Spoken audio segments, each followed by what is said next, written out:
आओ जी स्टार्ट। ठीक है, कितना मगन लग रहा हूँ ना मैं, जैसे हाँ खेती वेती करते हुए। आकर्षक चित्र। मेरे भाइयों स्टार्ट करते हैं हमारी एग्रीकल्चर चैप्टर को, ठीक है, आ जाओ, ठीक है। एग्रीकल्चर इंट्रोडक्शन के ऊपर बात करते हैं, छोटा चैप्टर है, ज्यादा बड़ा नहीं है, ठीक है। कहता है आपको एग्रीकल्चर क्या, कहता है इंडिया इज एन एग्रीकल्चर। अभी ये प्रॉपरली चैप्टर तैयार नहीं हुआ, इसमें कुछ फोटोज वोटोज मुझे थोड़ी ज्यादा ऐड करनी है, क्योंकि चीजें विजुअली जितनी ज्यादा बढ़िया दिखे हम ज्यादा अच्छे से रिलेट कर सकते हैं। कहता है इंडिया एक एग्रीकल्चरली इंपॉर्टेंट कंट्री है, मतलब अगर हम खेती बाड़ी के हिसाब से देखें तो इंडिया में बहुत सालों तक खेती होती है, तो एग्रीकल्चर के परस्पेक्टिव से बहुत इंपॉर्टेंट कंट्री है इंडिया। कहता है लगभग 2/3 आबादी जो है ना इंडिया की, वो एग्रीकल्चरल काम ही करती है। जितनी भी आबादी है उसमें 2/3।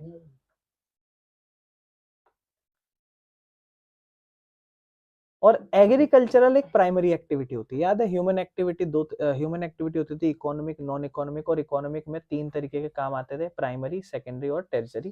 तो एग्रीकल्चर खेती बाड़ी वाला जो काम है प्राइमरी एक्टिविटी है। ये एग्रीकल्चर जो होता है ना वो हमें खाना और कच्चा माल तैयार करके देता है, जो जैसे हम इंडस्ट्री में आगे जाके फिनिश गुड्स में कन्वर्ट करते हैं। प्राइमरी एक्टिविटी है, ध्यान रखना, प्राइमरी एक्टिविटी मतलब एक एक्टिविटी जो डिपेंड करती है डायरेक्टली नेचुरल रिसोर्सेज पे, मतलब प्राकृतिक संसाधन पे। एग्जांपल हो गए प्राइमरी एक्टिविटी के एग्रीकल्चर, फिशिंग भी प्राइमरी एक्टिविटी होती है और माइनिंग भी प्राइमरी एक्टिविटीज होती है। एग्रीकल्चर करने का फायदा क्या है? एग्रीकल्चर से लोगों को खाना मिलता है, चावल, गेहूं, दाल, है ना, वेजिटेबल, फ्रूट्स, ये सब। रॉ मटेरियल मिलता है इंडस्ट्रीज को। क्यों? आप देखते हो इंडस्ट्री में भाई, आप फॉर एग्जांपल आप देखते हो जैसे जीन्स वाले हो ना आप सब लोग, आप बताओ आपका काम क्या है जीन्स के अंदर, बताओ मेरे भाइयों। तो ना जैसे आप, अच्छा पैकेजिंग से पहले क्या होता होगा? ठीक, कलर से पहले मशीन मतलब बनती है। बनती कैसे है? कपड़ा आता है? कपड़ा कहाँ बनता होगा?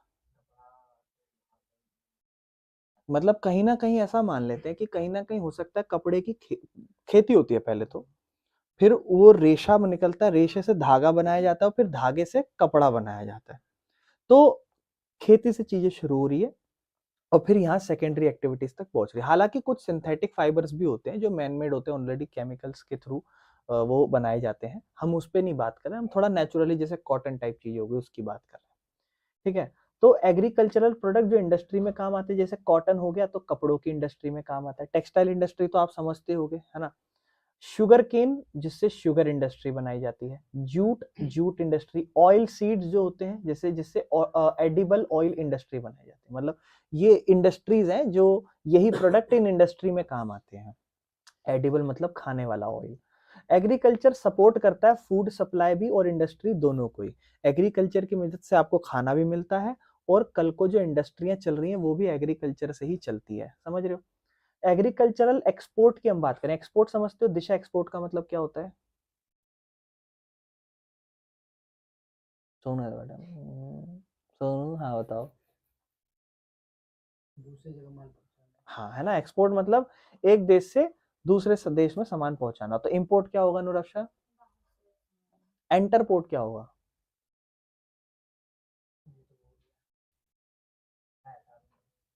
बताया था? चलो कोई नहीं। कुछ एग्रीकल्चरल प्रोडक्ट्स होते हैं जो एक्सपोर्ट करे जाते हैं दूसरे, मतलब हम लोग कुछ ऐसी खेती बाड़ी भी करते हैं जो हमारे देश की जरूरतों के लिए नहीं, बाहर भी सामान पहुंचाते हैं। जैसे चाय की खेती हो गई, कॉफी की हो गई, या फिर मसालों की खेती हो गई। एक्सपोर्ट मतलब दूसरे देशों में सामान बेचना, ठीक है ना। अब हम बात करते हैं खेती, टाइप्स ऑफ फार्मिंग। फार्मिंग के क्या टाइप्स है, खेती के टाइप्स। कहता है एग्रीकल्चर एक बहुत ही पुरानी इकोनॉमिक एक्टिविटी है। अभिषेक, इकोनॉमिक एक्टिविटी क्या होती है? रक्षा, हाँ, ऐसा कोई भी काम जो पैसे कमाने के लिए करते हैं, है ना। तो इसीलिए एग्रीकल्चर बहुत पुराना इकोनॉमिक एक्टिविटी है। कहता है समय समय के साथ साथ जो खेती बाड़ी करने के मेथड है ना वो चेंज हुए हैं। क्यों चेंज हुए हैं, उसका रीजन क्या है? कहता है फिजिकल एनवायरनमेंट, जो हम मिट्टी देख रहे हैं या क्लाइमेट देख रहे हैं या बारिश देख रहे हैं, वो पहले जैसी नहीं थी जो पहले होती थी। तो फिजिकल बदलाव हुआ, इस वजह से खेती के कुछ तरीके बनाए गए। या फिर तकनीक, पहले जो हम यंत्र इस्तेमाल करते थे, फर्टिलाइजर हो गया, मशीन टूल्स हो गई, वो थोड़े से चेंज हो गए हैं। या फिर लाइफस्टाइल लोगों का चेंज हो गया है, तो उस वजह से हमने फार्मिंग के मेथड्स में थोड़ा बदलाव आते हुए देखा है, ठीक है ना।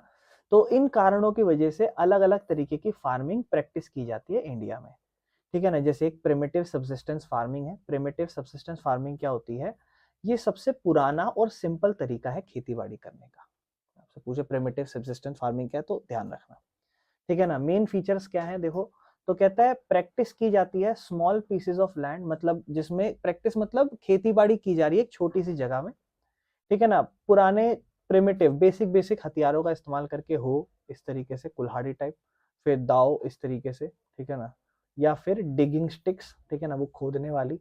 ये थोड़ी मॉडर्न टाइप हो गई, इससे और पुरानी लकड़ियों की ही बनाते थे लोग, यहाँ भी लकड़ी का यहाँ भी लकड़ी का, ठीक है ना। इसके अंदर लोग अपने ही फैमिली को या अपनी जात प्रजाति के लेबर को ही इस्तेमाल करा करते थे, घर बार के बंदे, चाचा ताऊ के लड़के। और ज्यादातर इस खेती में हम लोग मॉनसून पे डिपेंड करते हैं, और जो मिट्टी की उपज है, कितना मिट्टी बढ़िया है कितना बढ़िया नहीं है, उस पे ही हम डिपेंड करते थे। हम खुद से कुछ ऐसी तकनीक से इसको बेहतर नहीं कर रहे।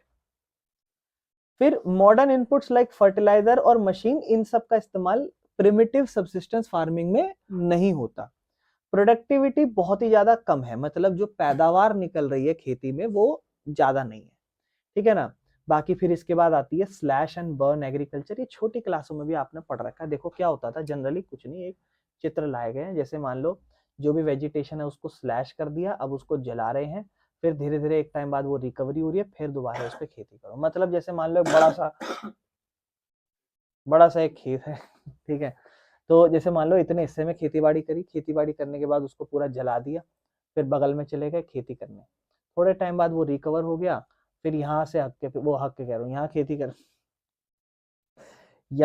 करके फिर हम यहाँ चले गए, फिर यहाँ खेती करके हम यहाँ चले गए, फिर वापस कहाँ चले गए, पहले पे। तब तक वो थोड़ी सी इंप्रूव हो जाती थी, फर्टिलिटी बेहतर हो जाती है।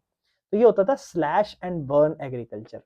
कहता है प्रिमिटिव सब्सिस्टेंस फार्मिंग को स्लैश एंड बर्न एग्रीकल्चर भी कहा जाता है, यानी कि जो हम ऊपर बेसिक तरीके की फार्मिंग पढ़ रहे हैं, सबसे पुराने तरीके की फार्मिंग पढ़ रहे हैं, उस प्रिमिटिव सब्सिस्टेंस फार्मिंग को ही स्लैश एंड बर्न एग्रीकल्चर भी कहा जाता है।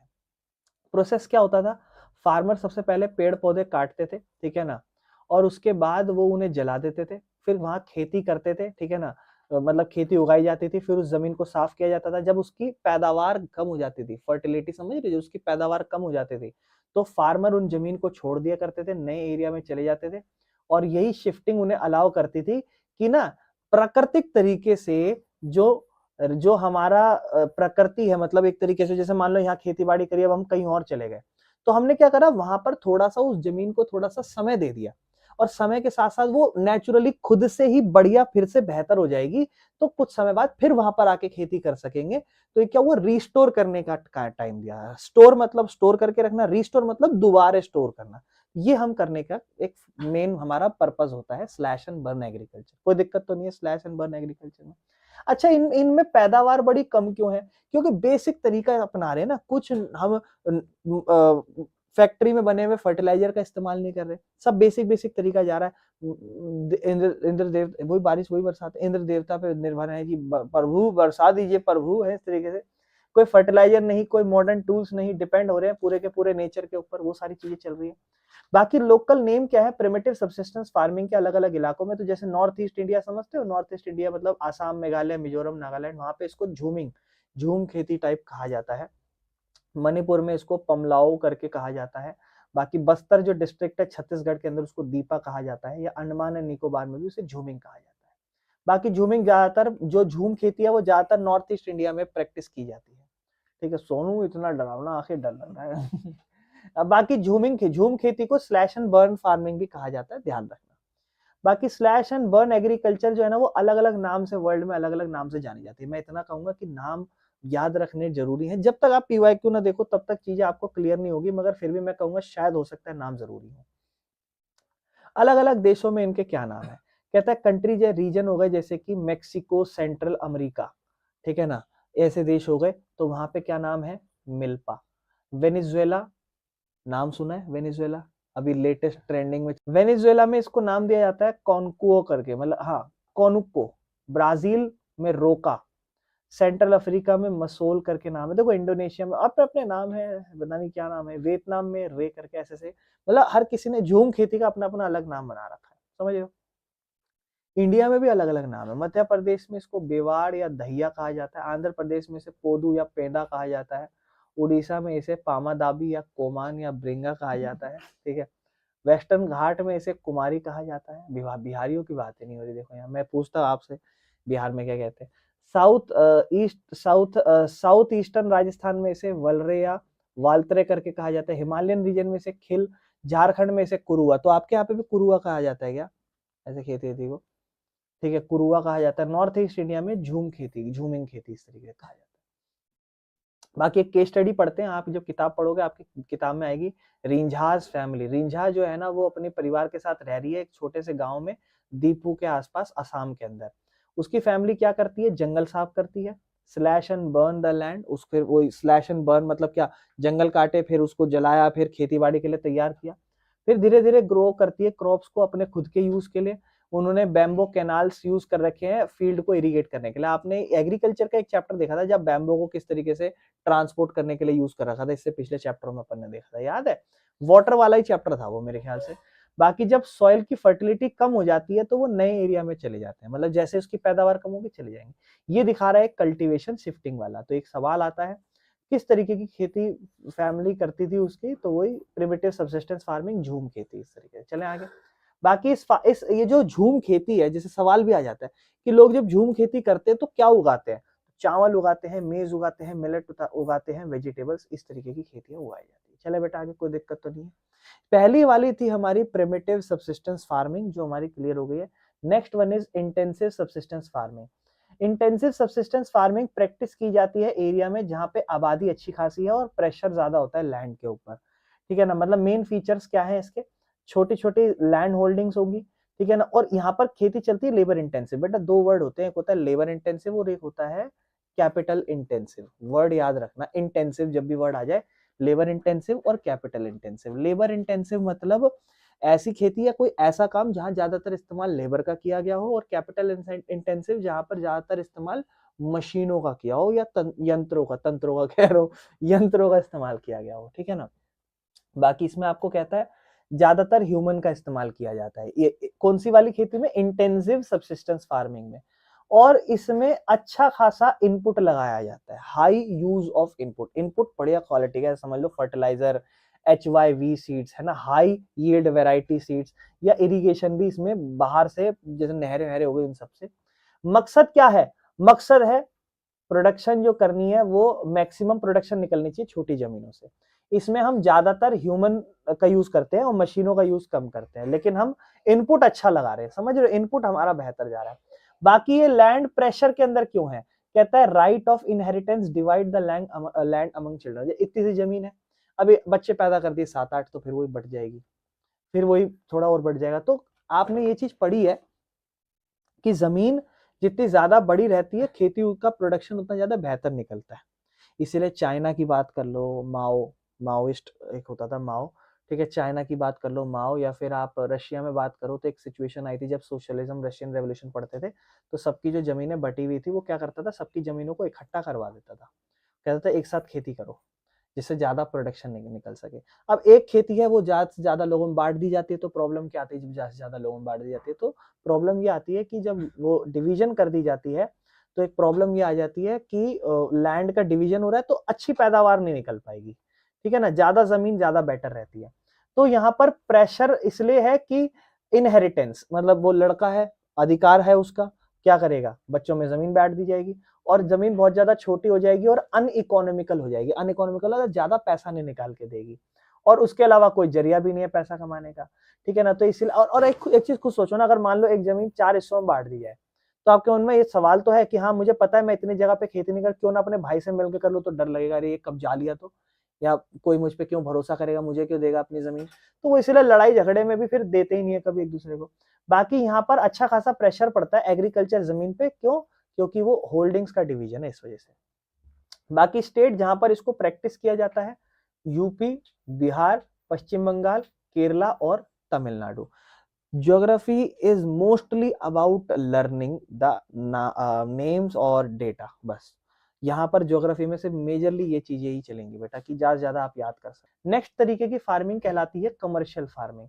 कमर्शियल फार्मिंग मेनली जो क्रॉप्स है उसको मार्केट में बेचने के लिए की जाती है, selling crops in the market. मतलब खेती कर रहे हो किस पर्पज के लिए, खुद को खिलाने के लिए नहीं, ज्यादा से ज्यादा पैदावार निकालेंगे और उसको मार्केट में जाके बेच के क्या कमाएंगे, मुनाफा। कमर्शियल, कभी भी कोई भी काम किया जाए कमर्शियल पर्पज मतलब पैसा कमाने के लिए, कभी भी वर्ड यूज हो जाए कमर्शियल किसी के भी आगे, गानों के आगे कमर्शियल यूज कर दिया जाए तो मतलब वो गाना सुपर हिट कराना जाने की कोशिश करिए क्योंकि वो पैसा कमाने। फीचर क्या है, कह रहा है इसमें जो इनपुट है ना वो मॉडर्न तरीके के इनपुट डाले जाएंगे। मतलब इनपुट समझते हो, तीन चीजें होती है, एक होता है इनपुट, फिर प्रोसेसिंग, फिर आउटपुट।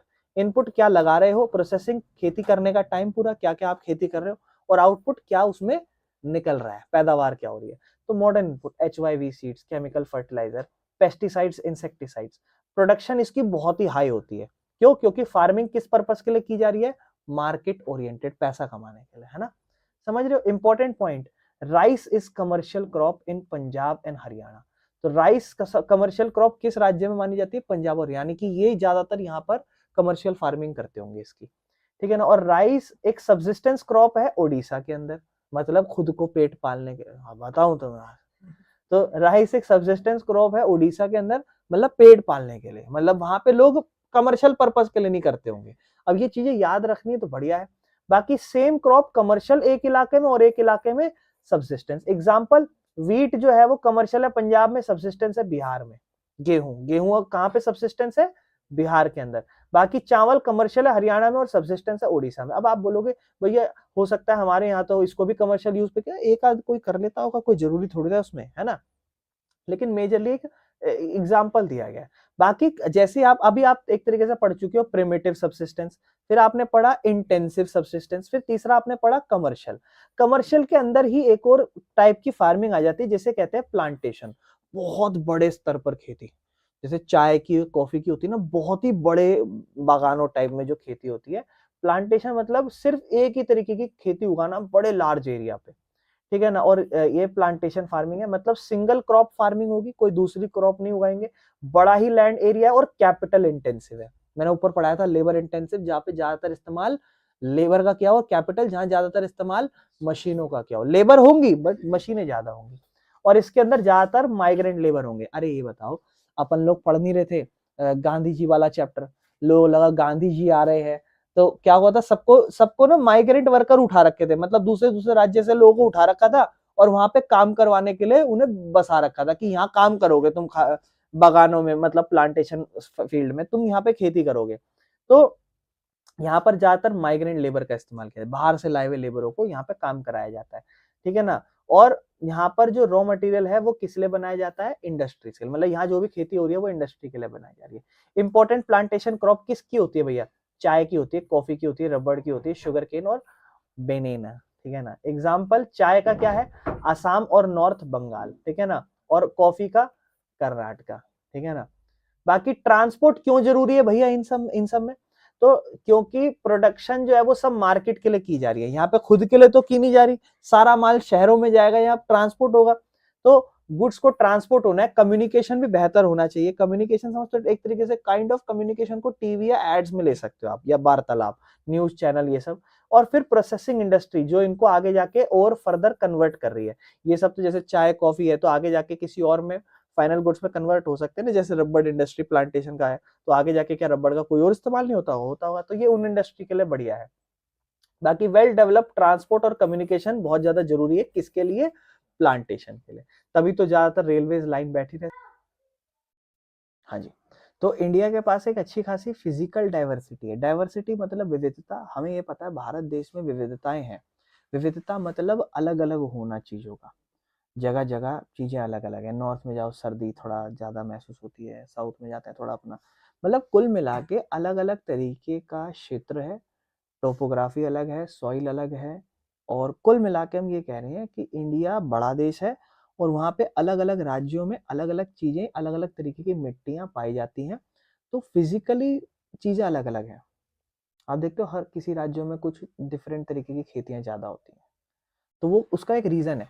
क्यों, क्योंकि मिट्टी अलग है, क्लाइमेट अलग है, बारिश वहाँ अलग होती है, अलग अलग कल्चर है। तो डाइवर्सिटी क्लियरली दिखाती है कि जो एग्रीकल्चरल प्रैक्टिसेस और क्रॉपिंग पैटर्न्स है वो अलग अलग होते हैं। फिर चीजें क्रॉपिंग पैटर्न का मतलब क्या है, कितने तरीके का, मतलब क्या किस तरीके की खेती होती है वहां पे एक अलग अलग सीजन के दौरान। इंडिया में कहीं कहीं पर फूड की खेती होती है, कहीं कहीं पर फाइबर की खेती होती है, या वेजिटेबल सब्जियों की, फ्रूट्स की, या फिर स्पाइसेस की, है ना। इन सब चीजों की खेतियां चलती हैं, ठीक है ना। बाकी मैं चित्र में थोड़ा दिखा रखे कौन कौन सी किस टाइप की है। बाकी अगर हम सीजन के ऊपर बात करें इंडिया में, तो कहते हैं इंडिया का 3 क्रॉपिंग सीजन है, सीजन के हिसाब से राबी और खरीफ और जैद या जायद, इस तरीके से। अगर हम राबी क्रॉप्स की बात करें तो सोविंग और हार्वेस्टिंग की बात करें तो बीज इसमें अक्टूबर से दिसंबर में इसमें मतलब बीज बोए जाते हैं और फिर कटाई होती है इसकी अप्रैल से जून समर में। इंपॉर्टेंट राबी क्रॉप्स हैं गेहूं, बारले, पी और क्या कहते हैं पीस, ग्राम और मस्टर्ड, ठीक है ना। और मेजर इलाके जहां पर ये सारी रबी रबी की खेती होती है that is Punjab, Haryana, Himachal Pradesh, Jammu Kashmir, Uttarakhand, Uttar Pradesh, proper north हो गया, है ना। राबी क्रॉप्स जो राबी क्रॉप्स हैं वो अच्छी खासी यहाँ पर क्यों उगती है, क्योंकि विंटर रेनफॉल। और कितनी बढ़िया चीज है, आपने 2-3 दिन में विंटर रेनफॉल देख भी लिया, देखा था कल। अरे कल बारिश हुई थी कि नहीं, उसी की तो बात कर रहे हैं यहाँ पर, हैं।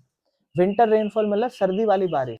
विंटर रेनफॉल जो अपना क्या कहते हैं बारिश हुई थी सर्दियों की, वेस्ट। और ये जो विंटर रेनफॉल है ना वो ऐसे नहीं है कि वर्षा ऋतु आ रही है फिर जा रही है, नहीं। ये थोड़ा सा ना वेस्टर्न, मतलब पूरे इस टाइम पे जो अर्थ है ना वो वेस्टर्न टेम्परेट साइक्लोन्स की वजह से होती है, ठीक है ना।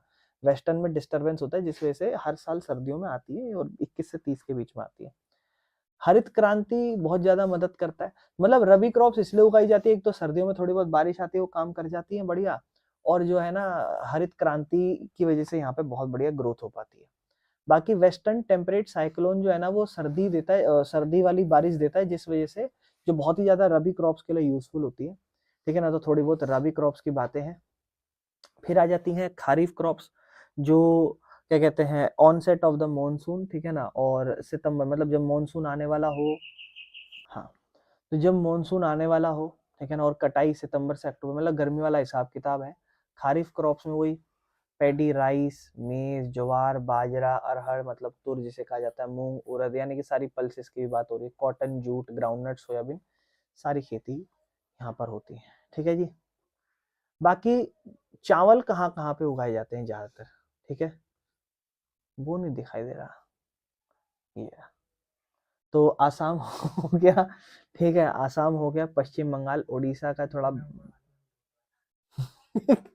उड़ीसा का कोस्टल एरिया हो गया, आंध्र प्रदेश, तेलंगाना, तमिलनाडु, केरला, महाराष्ट्र में जो कोंकण कोस्ट है ना, कोंकण मतलब वो बिल्कुल लेफ्ट वाला जो समुद्री इलाका है वो, उत्तर प्रदेश, बिहार, ठीक है ना। बाकी वही rice is now also grown in Punjab and Haryana due to irrigation, सिंचाई अच्छी, मतलब इसमें बारिश पे चीजें ज्यादातर चलती है, यहाँ बारिशें होती हैं। लेकिन अब पंजाब और हरियाणा में भी हम चावल की खेती करते हैं क्योंकि वहाँ सिंचाई का बढ़िया सिस्टम है, मतलब पानी यूज कर लेते हैं।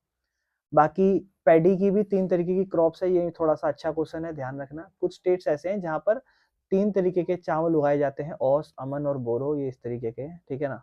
चलो बाकी फिर एक होता है जैद सीजन, ये एक शॉर्ट क्रॉपिंग सीजन होता है, रबी और खरीफ जैसे ही, मतलब हम देखते हैं रबी क्रॉप्स का टाइम देखो, खरीफ का टाइम कब होता है, जैसे मानसून मानसून और सितंबर से अक्टूबर।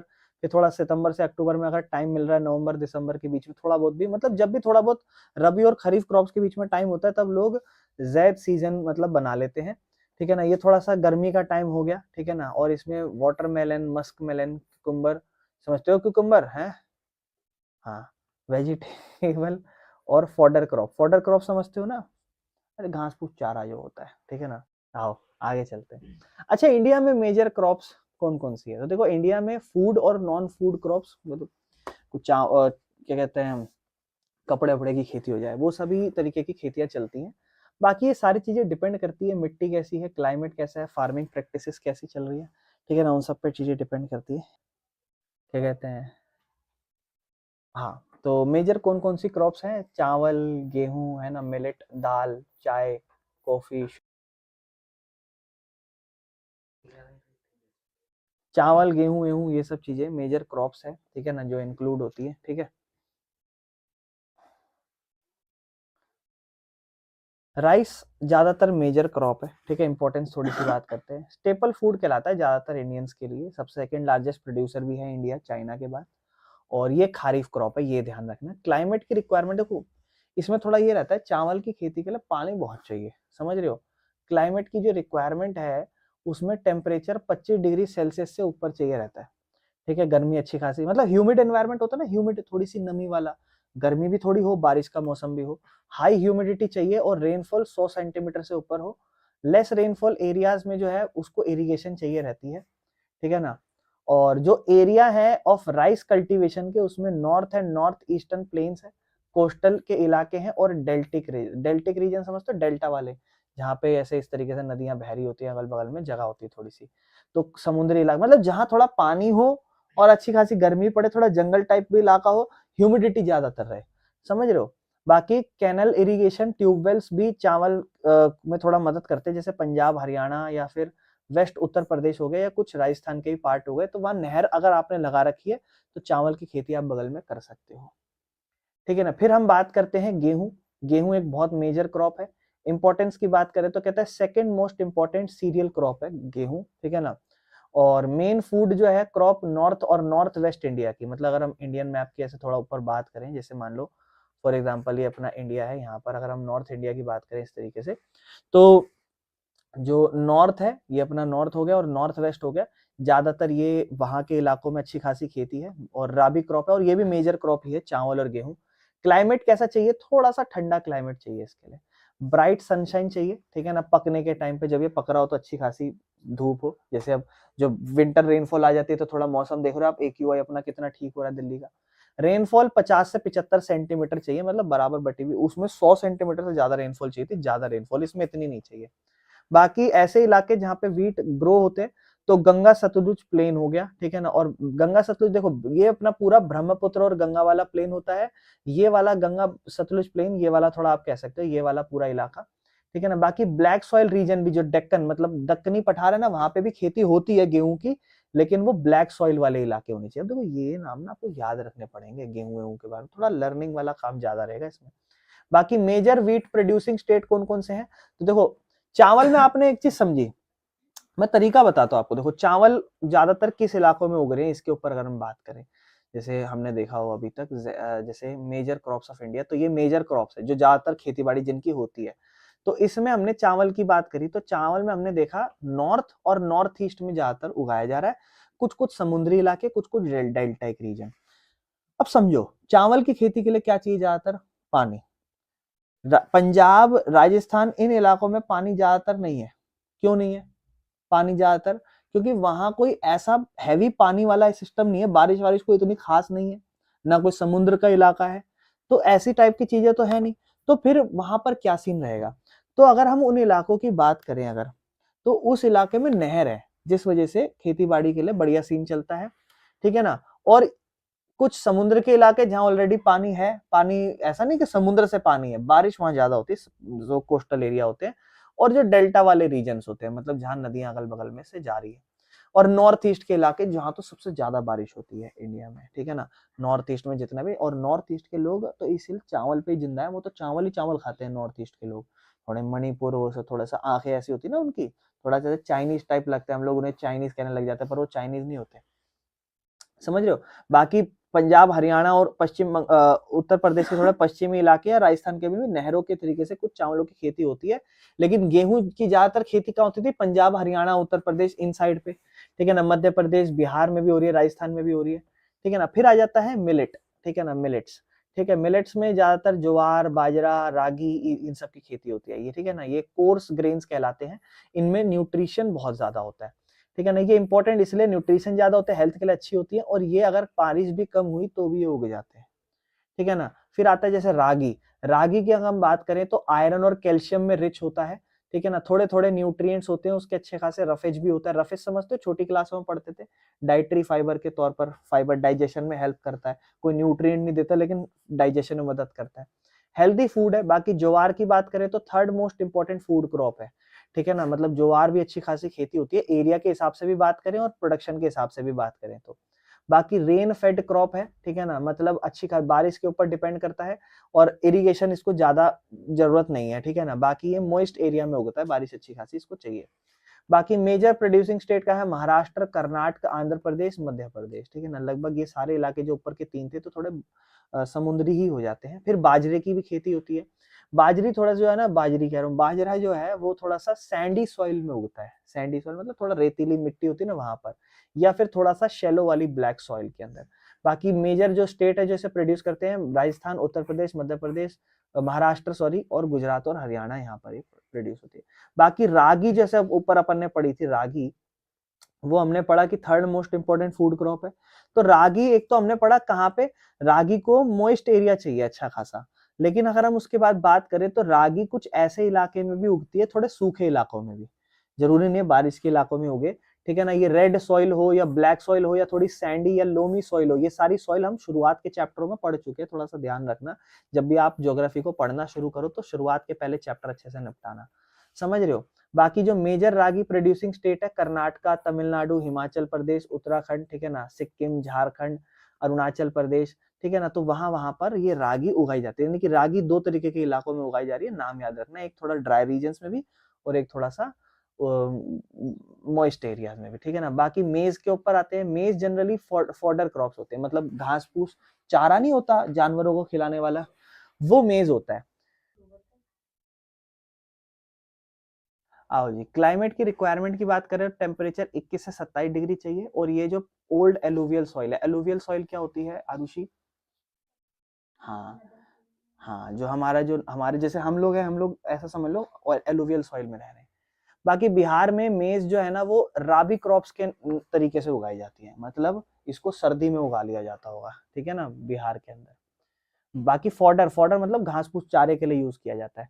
बाकी ये प्रोडक्शन इसकी बढ़ गई है क्योंकि HYV सीड्स यूज कर लेते हैं, फर्टिलाइजर और इरिगेशन अच्छी कर लेते हैं, तो इसीलिए इसकी पैदावार थोड़ी बढ़ गई है। ज्यादातर मेज प्रोड्यूसिंग स्टेट कौन से? कर्नाटका, मध्य प्रदेश, उत्तर प्रदेश, बिहार, आंध्र प्रदेश, तेलंगाना। देखो थोड़े थोड़े नाम आपको याद होने चाहिए। दालों पर पढ़ते हैं, पल्सेस मतलब दाल वाल सब आ जाती है इसके अंदर। तो इंडिया जो है सबसे लार्जेस्ट प्रोड्यूसर है और कंज्यूमर भी है दाल का, पल्सेस का, समझ रहे हो। पल्सेस का क्या इंपॉर्टेंस है भाई? पल्सेस सोनू किस काम आती हैं? छोले दाल है, क्या बात की जिम जाते हो तुम, ठीक, प्रोटीन देती हैं, ठीक है ना, वेजिटेरियन लोगों को, ठीक है ना। और इसमें क्या होता है, पानी की भी कम जरूरत पड़ती है और ये तो सूखे कंडीशन में भी उग जाती है, ठीक है ना। ज्यादातर दालें जैसे अरहर, उड़द, मूंग, मसूर, मसूर की छिलके वाली पीस हो गए, ग्राम हो गए, समझ रहे हो, ये चना हो जाता है ना, और ये मटर वटर टाइप चीजें, ये सब उगते हैं, ठीक है ना। सॉइल की फर्टिलिटी की बात करते हैं। पल्सेस आर लेजिमिनस क्रॉप्स, ठीक है ना, मतलब पल्सेस जो है वो लेजिमिनस क्रॉप है। ये अच्छा, पल्सेस से एक और फायदा होता है, जब पल्सेस की दालें आप उगाते हो तो मिट्टी में क्या होता है ना, नाइट्रोजन भी फिक्स हो जाता है, मतलब वो नाइट्रोजन अपने आप इंप्रूव कर देता है। लेकिन सिर्फ अरहर नहीं करता, ध्यान रखना, सॉइल की पैदावार बढ़िया कर देता है लेकिन अरहर नहीं करता। बाकी पल्सेस को ग्रो करा जाता है rotation with the other crops to maintain soil fertility, मतलब लोग ना इसको इसलिए खेती कर रहे हैं इसकी कि ना, जो मेन खेती करी वो हो गई, फिर उसके बाद इसकी खेती कर ली। इसकी खेती इसलिए कर रहे हैं, मेरे भाई थोड़ा सा आहिस्ते आहिस्ते बोलना। मेन खेती जो, जैसे कोई कोई खेती कर ली मेन, अब उसके बाद थोड़ा टाइम खाली है तो इसकी खेती कर ली। इसकी खेती इसलिए कर ली क्यों? क्योंकि इसकी खेती करके मिट्टी में किसकी मात्रा अच्छी हो जाती है? नाइट्रोजन। तो इसलिए लोग करते हैं। मध्य प्रदेश, राजस्थान, महाराष्ट्र, उत्तर प्रदेश, कर्नाटका, इन जगहों पे लोग ऐसे खेती करते हैं। शुगर केन की मैं बात कर रहा हूँ गन्ने की मैं बात कर रहा हूँ, ठीक है ना। तो ये इंपॉर्टेंस क्या है, ट्रॉपिकल और जो सब ट्रॉपिकल क्रॉप मानी जाती है इसे, ठीक है ना। और इसके लिए थोड़ा गर्म और ह्यूमिड क्लाइमेट थोड़ा जरूरी है। जैसे आप उत्तर प्रदेश में जाओगे दिखाई देंगे भर भर के आपको गन्ने के खेती। क्लाइमेट की रिक्वायरमेंट कहता है 21 से 27 डिग्री सेल्सियस चाहिए और रेनफॉल भी अच्छी खासी चाहिए भैया, ठीक है ना। बाकी वहां जहां पर कम बारिश आती है तो वहां पर हम क्या करते हैं, सिंचाई कर लेते हैं, ठीक है ना। और कुछ फीचर्स क्या है, कहता है ये अलग अलग तरीके की सॉइल पे भी उगाया जा सकता है और इसके लिए नॉर्मल लेबर लगती है, सोविंग से हार्वेस्टिंग के लिए भी। बाकी शुगर केन से आपको पता आगे जाके क्या क्या बनाया जाता है, शुगर, गुड़, जैगरी जिसे कहा जाता है, खंडसारी और मोलासिस, ठीक है ना। खांड देखिए, खांड होगी ये, खांड आपने देखी है, वो शुगर टाइप ही होता है, चूरा सा होता है शुगर का ही, ठीक है ना, मीठा मीठा सा।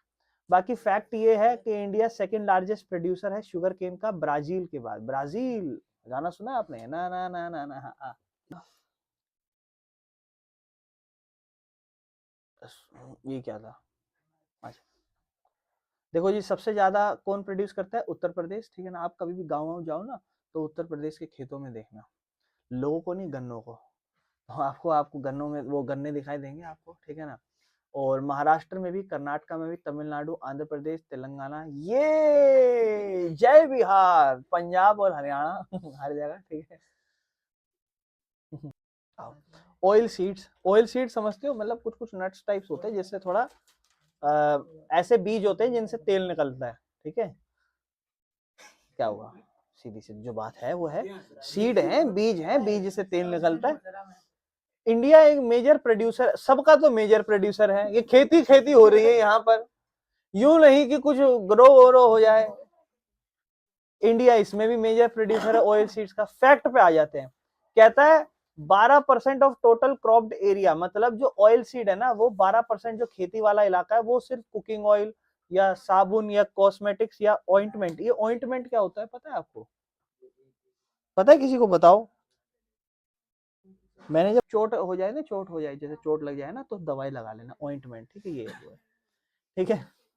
तो मेजर ऑयल सीड्स क्या है इंडिया में, मतलब क्या क्या, कौन कौन ऑयल सीड, मतलब कहाँ से ज्यादा ऑयल निकलता है सीड से? तो ग्राउंडनट हो गया, मस्टर्ड, कोकोनट हो गया, सीसम, सीसम नहीं होता, हाँ, तिल, तिल का तेल इसे कहा जाता है।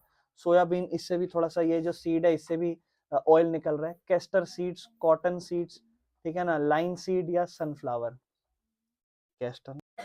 बाकी इंपॉर्टेंट पॉइंट क्या है, थोड़ा सा ग्राउंडनट जैसे हो गया, वो खारिफ क्रॉप है, यानी कि बारिश के मौसम में या फिर सर्दी के मौसम में, खारिफ क्रॉप। हाँ, मतलब गुजरात लार्जेस्ट प्रोड्यूसर है ग्राउंडनट का। लाइन सीड और मस्टर्ड की बात करें तो वो रबी क्रॉप्स है। और सीसम जो एक तरीके तिल का तेल है, इस तरीके से, उसकी अगर हम बात करें तो वो नॉर्थ इंडिया में खारिफ क्रॉप है और साउथ इंडिया में रबी क्रॉप है, ठीक है ना। बाकी कैस्टर सीड जो होता है वो रबी और खरीफ दोनों जगह उगाया जाता है, और इंडिया लार्जेस्ट प्रोड्यूसर था ग्राउंडनट का 2015 तक, ठीक है जी। फिर आते हैं टी, बेवरेजेस क्रॉप, ठीक है ना। एक तरीके से जो टी का कल्टीवेशन है वो प्लांटेशन का एग्रीकल्चर है, मतलब जो चाय के बागान होते हैं बड़े बड़े, ये अंग्रेजों ने लाया था। और मोस्टली आज के टाइम पे ये जितने बागान है, ये इंडियंस इसको चला रहे हैं। क्या क्या इसमें क्लाइमेट की जरूरत है? तो ट्रॉपिकल और सब ट्रॉपिकल क्लाइमेट, मतलब अच्छे खासा डीप और फर्टाइल वेल ड्रेन्ड सॉइल होनी चाहिए, ह्यूमस वहां ज्यादा होना चाहिए, ठीक है ना। और वार्म, थोड़ा सा गर्म और मॉइस्ट इलाका भी है थोड़ा सा, और फ्रॉस्ट फ्री क्लाइमेट थोड़ा चाहिए रहता है। बाकी रेनफॉल जो है वो पूरे साल लगभग चाहिए रहती है, इसलिए थोड़ा साउथ के यहाँ पे थोड़ा इसको उगाया जाता है। लेबर, थोड़ा सा ध्यान रखना, ये वाली जो खेती है थोड़ी सी लेबर इंटेंसिव है, तो यानी कि ज्यादातर यहाँ लेबरों की जरूरत पड़ती है और अच्छी मात्रा में सस्ती लेबर चाहिए रहती है। बाकी टी को फिर प्रोसेस किया जाता है टी गार्डन के अंदर, और मेजर टी प्रोड्यूसिंग स्टेट है आसाम, पश्चिम बंगाल में दार्जिलिंग और जलपाईगुड़ी, ठीक है ना, हाँ यही है, और तमिलनाडु और केरला। बाकी और भी स्टेट है जहां बनता है, जैसे हिमाचल प्रदेश, उत्तराखंड, मेघालय, आंध्र प्रदेश, त्रिपुरा। बाकी इंडिया फिर से वही सेकंड लार्जेस्ट टी प्रोड्यूसर है आफ्टर चाइना, ठीक है ना। कुछ तो होगा जहां हम पहले पे आएंगे। कॉफी, इंडियन कॉफी फेमस है ऑल ओवर द वर्ल्ड अच्छी क्वालिटी के लिए। इंपॉर्टेंट पॉइंट ये है कि arabica variety of coffee was brought from Yemen. ये एक क्वालिटी है, एक तरीके की वेराइटी है कॉफी की, ये येमेन से इंडिया में लाई गई थी, और ये वेराइटी की अच्छी खासी इंटरनेशनली डिमांड ज्यादा है। और कॉफी की कल्टीवेशन सबसे पहले स्टार्ट हुई थी बाबा बाबा बुडन हिल्स, बुदान हिल्स या बुदन हिल्स है, ठीक है। आज के टाइम पे कर्नाटका, केरला, तमिलनाडु, जो नीलगिरी हिल्स रीजन है, वहां पर इसको खेतीबाड़ी की जाती है। और इंडिया की जो कॉफी है वो अपनी फाइन क्वालिटी और एरोमा के तौर पर जानी जाती है, फेमस है थोड़ा बहुत। फिर इसके बाद आ जाता है हॉर्टिकल्चर, ठीक है ना। ये खेतीबाड़ी वाला हिसाब किताब थोड़ा खत्म हो गया है। हॉर्टिकल्चर क्या होता है? फ्रूट्स और वेजिटेबल उगाना। आप अलग से लैब वैब में जाते हो, थोड़ा सा नर्सरी टाइप होती हैं, लोग अलग से वहां पे पेड़ पौधे उगाते हैं, लैब नर्सरी टाइप। तो इंपॉर्टेंस क्या है? 2015 में इंडिया सेकंड लार्जेस्ट प्रोड्यूसर था फ्रूट का और सब्जियों का चाइना के बाद। और इंडिया ग्रो करता है tropical as well as temperate fruits को। कौन कौन से फ्रूट्स हॉर्टिकल्चर में उगाए जाते हैं? मैंगो महाराष्ट्र के अंदर, आंध्र प्रदेश, तेलंगाना, उत्तर प्रदेश, पश्चिम बंगाल, तो अलग अलग तरीके के आम खाते हो फिर आप। ऑरेंजेस की बात करें तो नागपुर और चेरापूंजी मेघालय के अंदर है। बनाना केरला, मिजोरम, महाराष्ट्र, तमिलनाडु। लीची और गुआवा उत्तर प्रदेश और बिहार में। आप देखो गुआवा की अच्छी बात समझते हो ना, गुआवा बहुत हेल्दी होता है खाने में, है ना। जैसे भी मैं इंस्टाग्राम की रील से ही बता रहा हूँ, मेरे को तो खैर क्या पता होगा।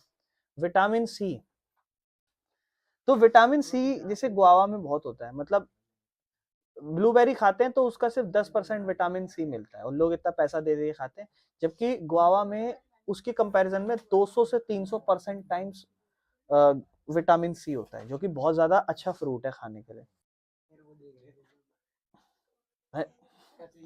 पाइनएप्पल मेघालय में। पाइनएप्पल खाया अभी आप लोगों ने? पाइनएप्पल खाया आपने?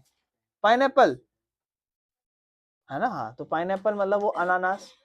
ग्रेप्स हो गए आंध्र प्रदेश, तेलंगाना, महाराष्ट्र के अंदर। और फिर एप्पल, पियर्स और एप्रिकॉट।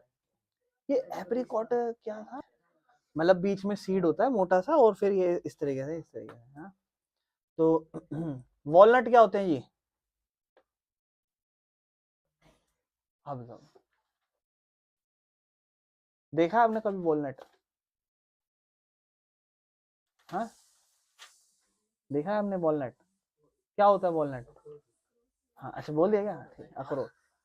अखरोट होता है दादा, ट्रेंड है वो भी। बाकी ये सब जम्मू कश्मीर, हिमाचल प्रदेश, ठंडे इलाकों में उगाए जाते हैं। कुछ वेजिटेबल की बात करिए, जैसे मटर। कॉलीफ्लावर को क्या कहते हैं आप बताओ? आप बताओ। गोभी। अनियन, अनियन को क्या कहते हैं? कैबेज को क्या कहते हैं? बंद गोभी, पत्ता गोभी जिसे कहते हैं।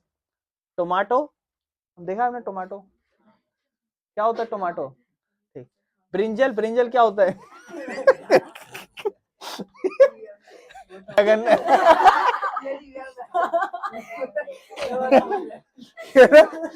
मैं बैगन। पोटैटो क्या कहते हैं? पोटैटो क्या कहते हैं? हाँ। अच्छा, ये हॉर्टिकल्चर, हॉर्टिकल्चर कुछ नहीं होता, जैसे गार्डन सा बना लेते हैं लोग, और गार्डन भी नहीं कहेंगे, पूरा लैब टाइप बना रखा होता है और वहां उगाते हैं खुद से, मतलब थोड़ा साइंटिस्ट वाइंटिस्ट, डॉक्टर वॉक्टर, मतलब ऐसा समझ रहे हो? ऐसा नहीं धोती होती में खड़े जैसे खेतों वेतों में होता है, मतलब बकायदा तरीके से थोड़ा बैठ के करते हैं लोग। फिर इसके अलावा और भी ऐसी खेती होती है जो नॉन फूड क्रॉप्स होती है, ठीक है ना। नॉन फूड क्रॉप्स जो होती है, जैसे रबड़। रबड़ का फीचर क्या है? ये इक्वेटोरियल क्रॉप है, मतलब ये ट्रॉपिकल और सब ट्रॉपिकल रीजन हर जगह उग जाती है।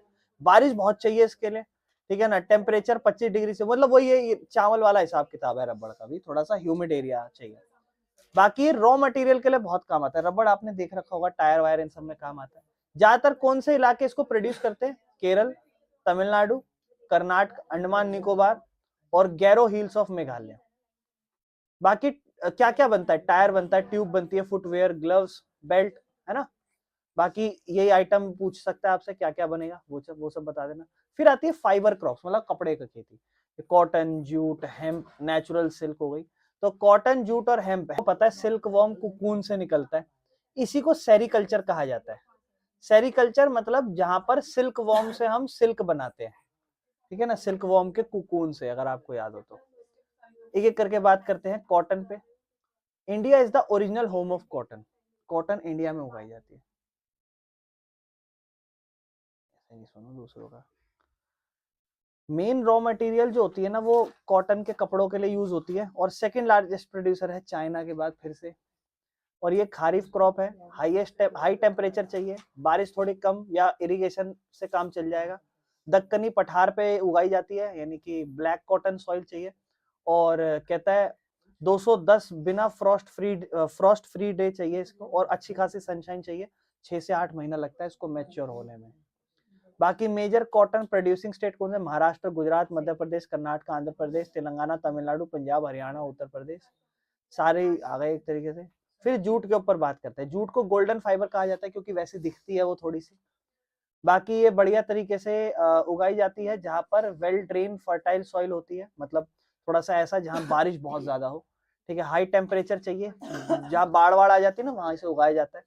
पश्चिम बंगाल, बिहार, आसाम, उड़ीसा और मेघालय में इसकी खेती होती है, ठीक है। जूट का क्या इस्तेमाल है? फिर वही बैग वैग, चटाई वटाई, रस्सी वस्सी, फंदा वंदा बनाने के काम आ जाती है। ठीक है, इंपॉर्टेंट पॉइंट क्या है, जूट जो है ना वो मार्केट खो रहा है क्योंकि सिंथेटिक फाइबर बढ़ रहा है ना आगे तक, समझ रहे हो, सिंथेटिक फाइबर जो नायलन का कपड़ा हो गया, जैसे कोई बच्चे बहुत से लोग नायलन का वर्ड बोल नहीं पाते, ठीक है ना, और नायलन के साथ एक और होता है, हाँ लाइक्रा, ये सिंथेटिक है, मैन मेड फाइबर है, तो जूट की इतनी जरूरत पड़ती नहीं है फिर, समझ रहे हो। चलो बाकी टेक्नोलॉजिकल एंड इंस्टीट्यूशन रिफॉर्म, मतलब अब ये अपना नेक्स्ट टॉपिक है, ठीक है ना। अब रिफॉर्म मतलब किसी भी चीज में बदलाव लाना, रिफॉर्म समझते हो, रिफॉर्म मतलब किसी भी चीज में बदलाव, ठीक है ना। तो खेती बाड़ी में भी क्या बदलाव करेंगे, तकनीकी तौर पर और संस्था के तौर पर बदलाव। वाई रिफॉर्म्स वर नीडेड, क्यों जरूरी थे। तो एग्रीकल्चरल जो प्रैक्टिसेस थी वो हजारों साल तक चलती आ रही है, और हम लोग जो है ना ओवर यूज कर रहे हैं जमीन का बिना कोई बदलाव लाए, और डेवलपमेंट भी कोई बहुत ज्यादा खास नहीं कर रहे हैं खेती में। मतलब कहने का मतलब ये है कि इतनी सी खेती है, इस पे पहले भी खेती हो रही है, अभी भी खेती हो रही है, लेकिन समय बदलता जा रहा है, आबादी बढ़ रही है, हमें इसी इतनी ही खेती पे ज्यादा प्रोडक्शन निकालनी चाहिए। फार्मर अभी भी मौसम पे डिपेंड कर रहे हैं, इसकी खुद की फर्टिलिटी पे डिपेंड कर रहे हैं। एग्रीकल्चर ऐसा है जो अभी भी आपका 60% आबादी को सपोर्ट करता है, तो बहुत सारी चीजें अभी भी कहीं ना कहीं हम डिपेंड कर ही रहे हैं। ऐसा नहीं है कि हम ये कह दें कि एग्रीकल्चर सेक्टर को खत्म ही कर दो। तो इंस्टीट्यूशनल रिफॉर्म जो आजादी के बाद किए गए, तो देखो सबसे पहले तो वो जो जमींदारी सिस्टम हुआ करता था उसको अबॉलिशन करा था, ठीक है ना, एक पहला इंपॉर्टेंट फैक्टर था। दूसरा क्या करा था, जो छोटी छोटी लैंड होल्डिंग्स थी ना उसको कंसोलिडेट करा था, मिलके इकट्ठा किया गया था, और जो जमींदारी सिस्टम चलता था उसको हटाया गया था, मिलकर इकट्ठी करी गई जमीनें। और जो सबसे पहला 5 ईयर का प्लान था जब देश आजाद हुआ था, उसमें सबसे मेन फोकस करा गया था लैंड को रिफॉर्म करने का, जमीन को ठीक करने का। प्रॉब्लम ये थी कि इसका जो लैंड रिफॉर्म की जो हमने प्लानिंग बनाई थी और फिर जब उसे हमने लागू किया तो वो बहुत कमजोर थी, कोई ज्यादा खास हम कर नहीं पाए थे। लेकिन जो सबसे बड़ा बदलाव आया था वो 1960 से 70 में आया था, जहां हमने हरित क्रांति लाई थी, मॉडर्न टेक्नोलॉजी, HYV सीड्स का यूज और व्हाइट रेवोल्यूशन लाए थे, जिसे हम ऑपरेशन फ्लड कहते थे, मतलब मिल्क प्रोडक्शन बेहतर की थी। और ये डेवलपमेंट जो थी ना वो ऐसा नहीं था कि इससे फिर सब चीज डेवलप हो गई थी, ये कुछ ही इलाकों इलाकों तक थोड़ी चीजें सीमित थी, ठीक है ना। फिर बदलाव 1980 से 90 में आए, कहता है कुछ कम्प्रीहेंसिव लैंड डेवलपमेंट प्रोग्राम्स थे, जो क्रॉप इंश्योरेंस लाया गया, जैसे क्या हुआ ना, कुछ और प्रोग्राम लाए गए, जैसे क्रॉप का इंश्योरेंस करा सकते हो, अपनी खेत है ना उसको इंश्योरेंस करा सकते हो। कैसे, जैसे मान लो कभी क्या कहते हैं सूखा पड़ जाए, या बाढ़ आ जाए, या कभी साइक्लोन आ जाए, आग लग जाए, बीमारी पड़ जाए, तो उस सब के लिए आप इंश्योरेंस करा सकते हो। अगर ये सारी चीजें होगी तो इंश्योरेंस कंपनी आपको इंश्योरेंस दे देगी। ग्रामीण बैंक, कोऑपरेटिव बैंक और लो इंटरेस्ट लोन, ये सब चीजें भी कहीं ना कहीं फायदे में देती थी। गवर्नमेंट ने भी अपनी स्कीम निकाली किसानों के लिए, जैसे किसान क्रेडिट कार्ड बना दिया, ठीक है ना, personal accident insurance scheme PAIS बना दिया, ठीक है ना, weather bulletin on radio TV पे थोड़ा बहुत वेदर के बारे में अपडेट देना कि किसानों आज बारिश आएगी, इस तरीके से चीजें करना। या MSP बनाना, ये आपने सुना होगा, minimum support price, 9th class में पढ़ते थे, जहां पर किसानों को एक्सप्लॉइटेशन, जो किसान अपना खेत में बनाया हुआ सामान जब मार्केट में बेचने जाते थे तो उनके साथ भेदभाव होता था। मार्केट में जो बड़े बड़े लोग थे, जो मिडल मैन होते थे, वो सब इनको सस्ते दाम में बेचने पर मजबूर करते थे। तो सरकार ने कहा एक MSP, minimum support price decide किया जाएगा, आप बेचो, जितने भी ज्यादा बेच सकते हो, नहीं बेचोगे तो फिर कल को सरकार खरीद लेगी। ये सब चीजें करी गई थी। फिर एक टॉपिक है भूधन, ठीक है ना, एक ग्रामधन मूवमेंट है, ठीक है ना, इसका लीडर कौन था, विनोबा भावे, एक स्पिरिचुअल हायर थे महात्मा गांधी के। ये बिलीव रखते थे ग्राम स्वराज्य में, मतलब गांव के आजादी पे, और इन्होंने इंडिया में बहुत जगह पद यात्रा करी थी और एक भूधन मूवमेंट लाई थी इन्होंने। ये जो भूधन मूवमेंट है, इस भूदान, अरे माफ करना, भूदान होगा ये शायद, ठीक है, भूधन भूधन बोलना, भूदान होगा भाई, ये डबल ए नहीं डाला ना, देखो यहाँ दिक्कत है कि नहीं है, भूदान होगा ये मुझे लगता है।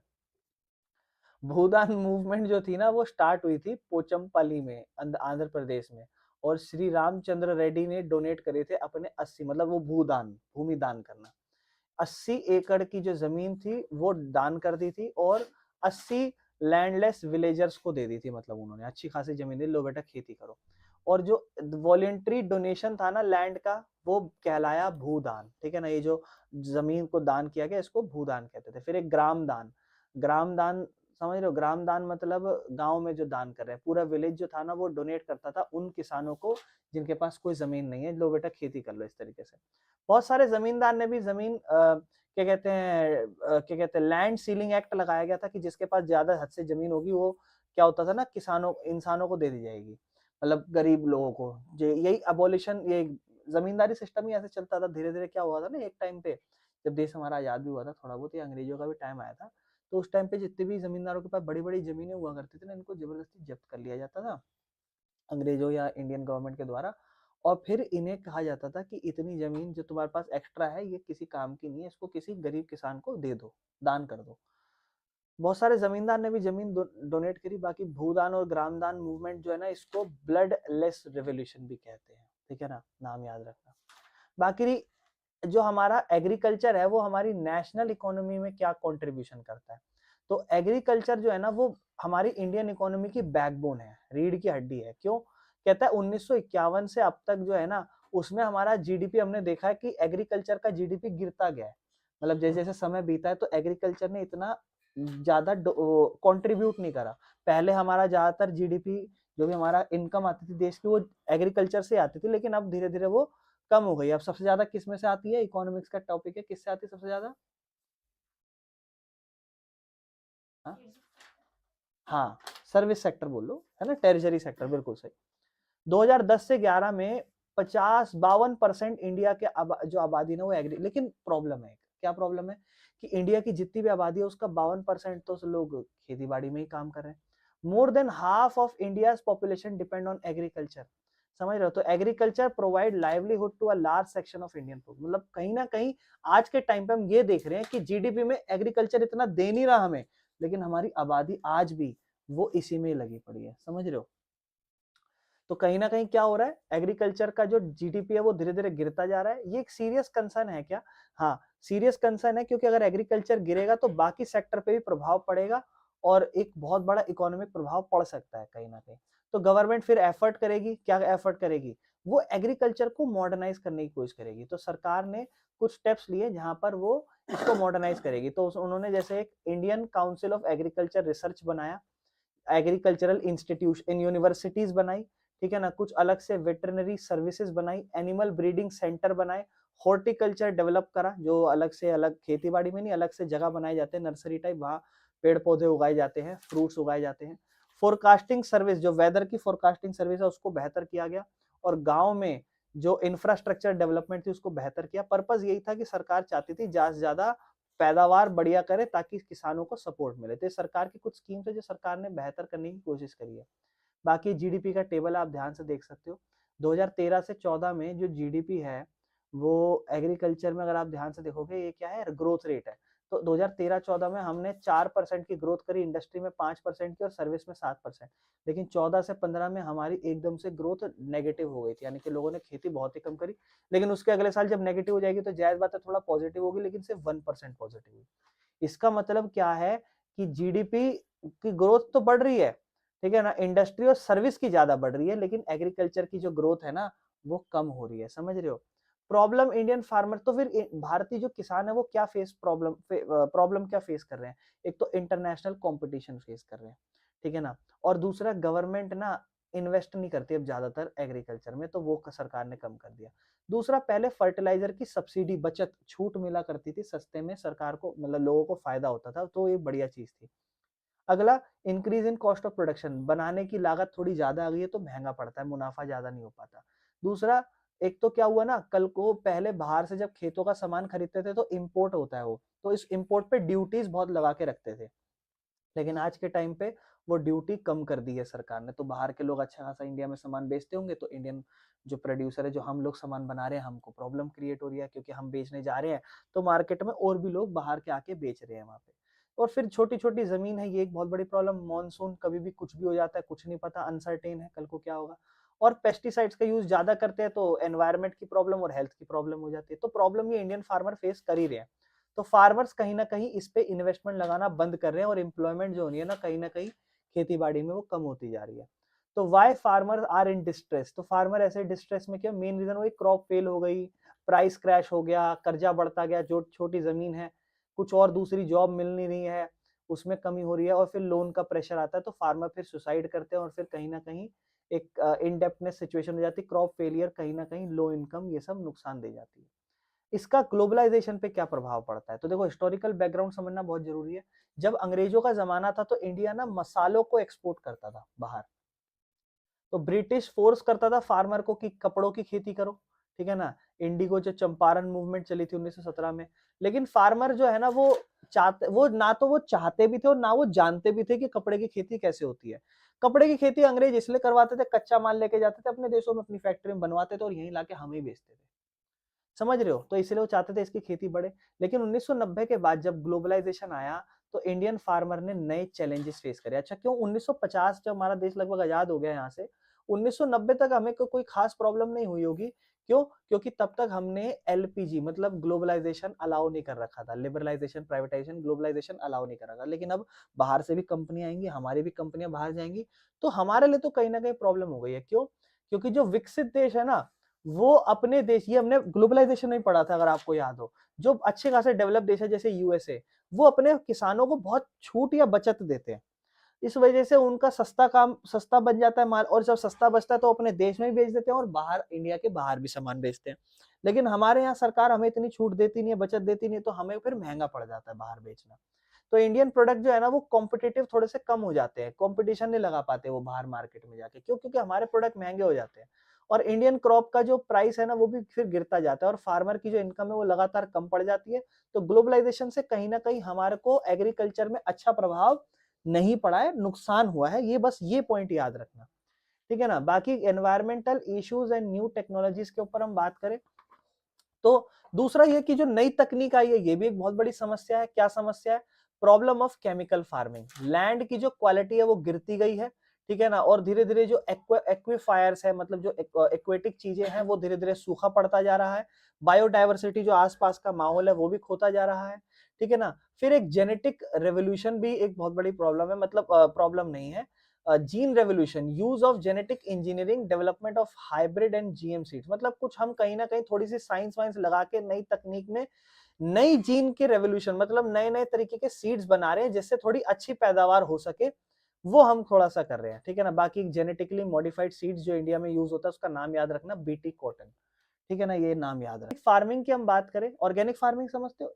ऑर्गेनिक मतलब पूरा नेचुरल, प्योर, देसी, मतलब पूरा साफ, और इन और मतलब उसमें कोई भी फर्टिलाइजर केमिकल्स का यूज नहीं होगा।